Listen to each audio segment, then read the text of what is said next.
Pourquoi le Seigneur Jésus-Christ est-il entré dans les ténèbres sur la croix? Pourquoi devait-il y entrer?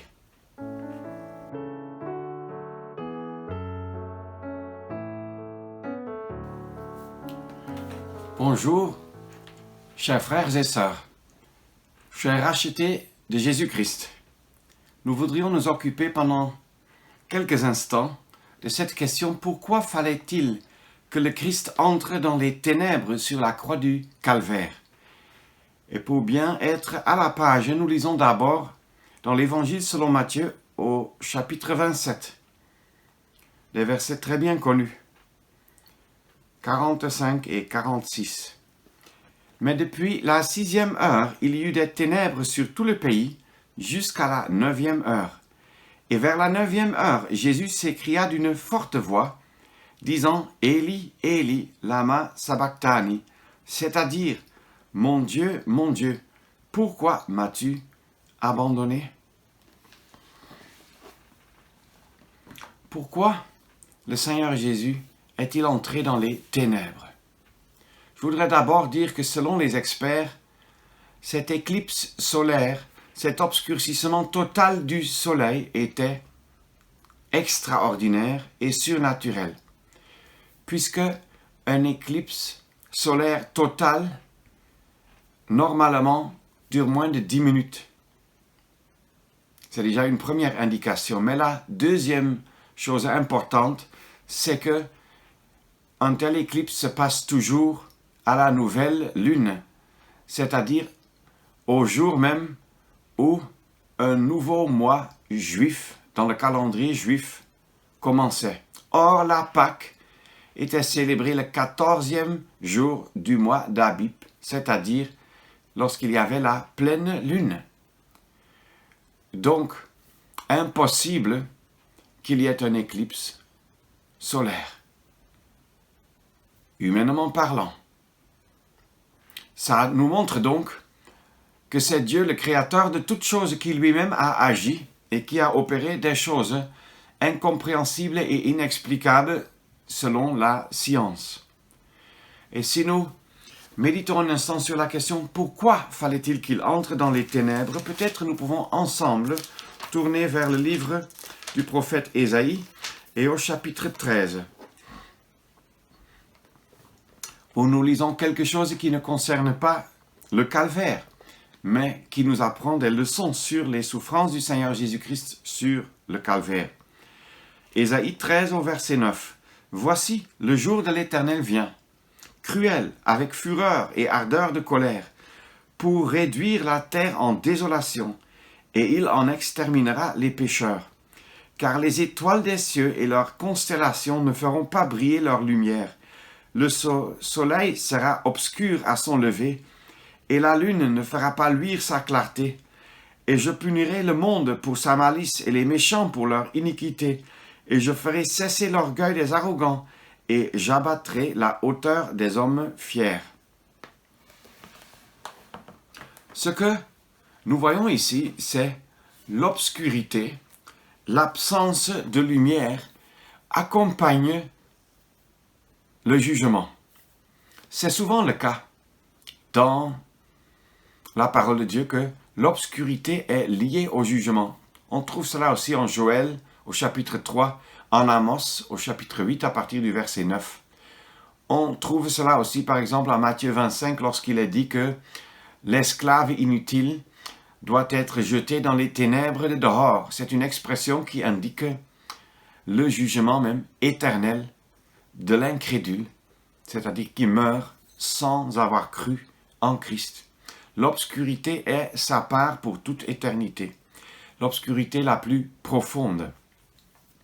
Et si nous voyons donc que l'absence de Dieu, avec sa bonté, plutôt la présence de Dieu dans son courroux et sa colère contre le péché,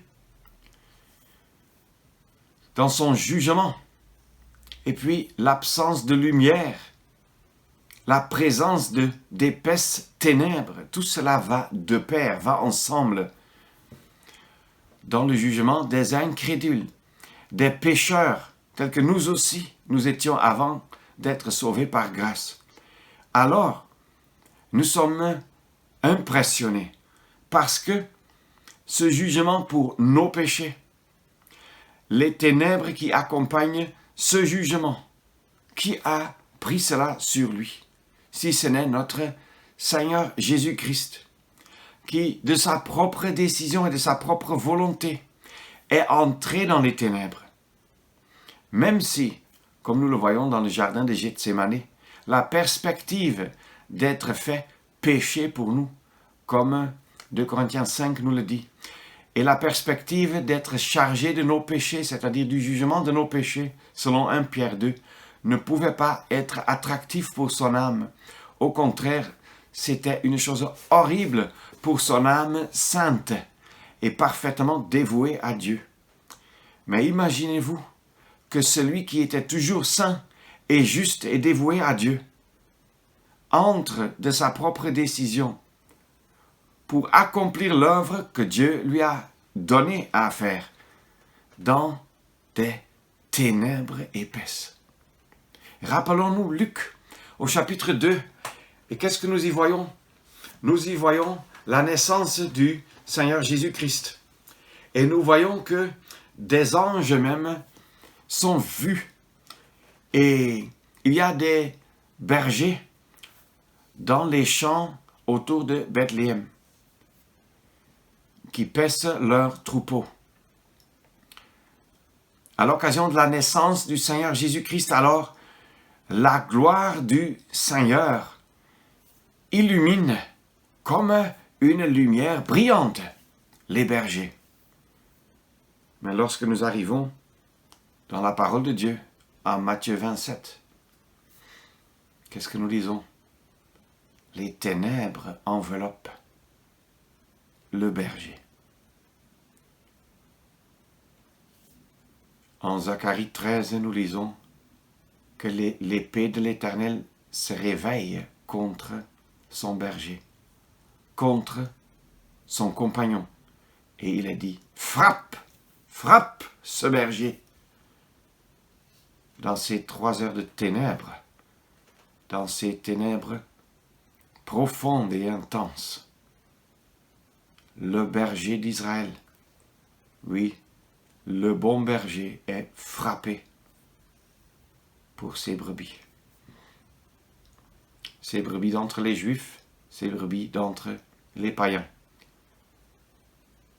Le bon berger est venu pour mettre sa vie pour ses brebis.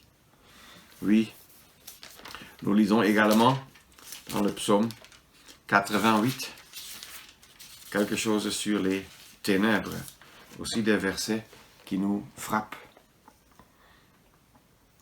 Versets 6 et 7. Tu m'as mis dans une fosse profonde, dans des lieux ténébreux, dans des abîmes. Ta fureur s'est appesantie sur moi, et tu m'as accablé de toutes tes vagues. Sélah. Sélah insiste sur une pause pour la réflexion. Est-ce que ce que nous lisons là ne mérite pas notre réflexion, notre méditation? Cela ne nous amène-t-il pas à l'adoration et aux actions de grâce? Les ténèbres parlent de l'absence de la lumière de Dieu et en même temps de sa colère ardente qui s'est déversée sur celui qui est saint et juste. C'est la colère de celui qui ne peut pas avoir affaire avec le péché, qui ne peut pas avoir communion avec le péché, qui ne peut que condamner, juger le péché. Quel amour impressionnant que le Seigneur Jésus-Christ, connaissant toutes choses d'avance, ait décidé d'entrer dans les ténèbres pour toi, pour vous, pour moi, pour nous tous qui sommes rachetés.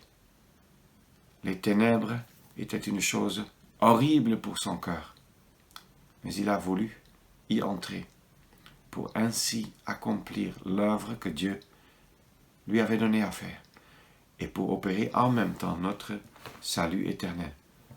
Soyons-en reconnaissants pour toute éternité, à commencer même aujourd'hui. Je voudrais aussi tirer l'attention vers le fait qu'en même temps, Dieu a pris soin qu'il y ait des ténèbres, parce que la curiosité charnelle des hommes autour de la croix ne devait pas se satisfaire à la sainte victime, au saint agneau de Dieu, souffrant seul sous le jugement de Dieu.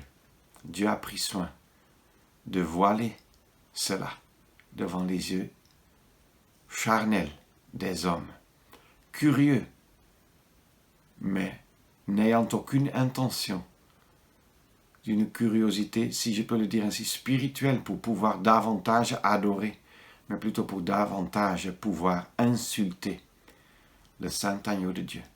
Dieu a pris soin de veiller à la gloire de l'homme Christ Jésus, même dans ou par ces ténèbres. Mais la pensée principale, sans aucun doute, est qu'il fallait que Christ entre dans les ténèbres pour y accomplir l'œuvre, pour notre rédemption et surtout pour rendre d'abord la gloire à Dieu. Quelles heures affreuses pour son âme, et pourtant, de sa propre décision, il y est entré, par amour pour son Dieu et Père, par amour pour vous et moi. Rendons-lui gloire et hommage, il en est digne.